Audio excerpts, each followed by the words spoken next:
કેન્દ્રીય ગૃહ અને સહકારિતા મંત્રી અમિત શાહ આજે CSR કોન્ક્લેવનું કરશે ઉદ્ઘાટન. કોન્ક્લેવમાં પોષણ, સુરક્ષા અને કુપોષણ ઉન્મૂલન પર થશે મંથન.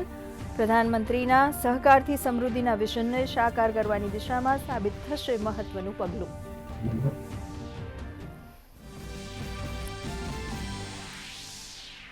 બેંગલુરુમાં ધાર્મિક જુલુસ પર પથ્થરમારાની ઘટનાની સ્થિતિ વણસી.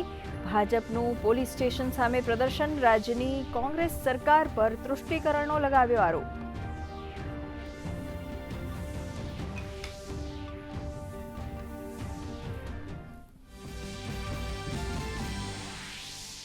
ઉત્તર પ્રદેશમાં આજે ચૂંટણી પંચ SIR ડ્રાફ્ટ લિસ્ટ કરશે જાહેર. ડ્રાફ્ટ લિસ્ટ જાહેર થયા બાદ વોટર્સ પોતાના નામ, સરનામા અને અન્ય વિગતો કરી શકશે ચકાસણી.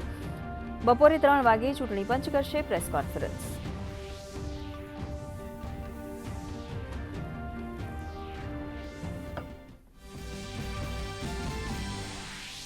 બાંગ્લાદેશમાં હિન્દુઓ પર અત્યાચાર યથાવત. જેસોર જિલ્લામાં વધુ એક વેપારીની ગોળી મારીને કરાઈ હત્યા. 45 વર્ષના મૃતક રાણા કાંતિ બૈરાગી બરફ બનાવવાની ફેક્ટરી ચલાવતા હતા, તો એક વિધવા મહિલા સાથે સામૂહિક દુષ્કર્મની પણ ઘટના.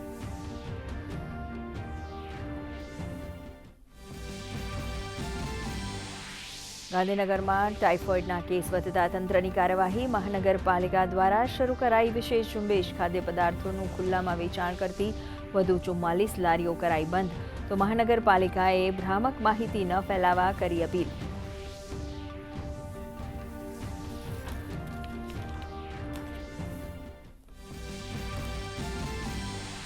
દેશના ઘણા રાજ્યોમાં ગાઢ ધુમ્મસ સહિત શીતલહેરનું એલર્ટ.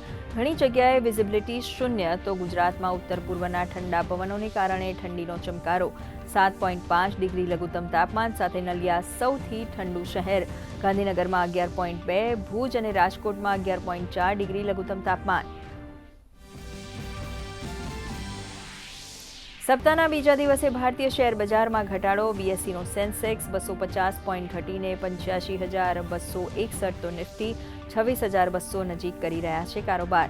મેટલના શેરોમાં તેજી, તો ઓઇલ અને ગેસના શેરોમાં ઘટાડો. ચાંદી 4,000 રૂપિયા વધી 2.5 લાખને પાર, તો ભારતીય રૂપિયામાં 15 પૈસાનો સુધારો.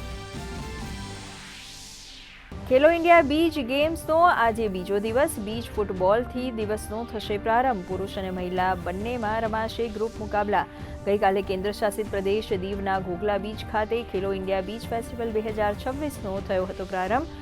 2100થી વધુ એથ્લીટ્સ લઈ રહ્યા છે ભાગ.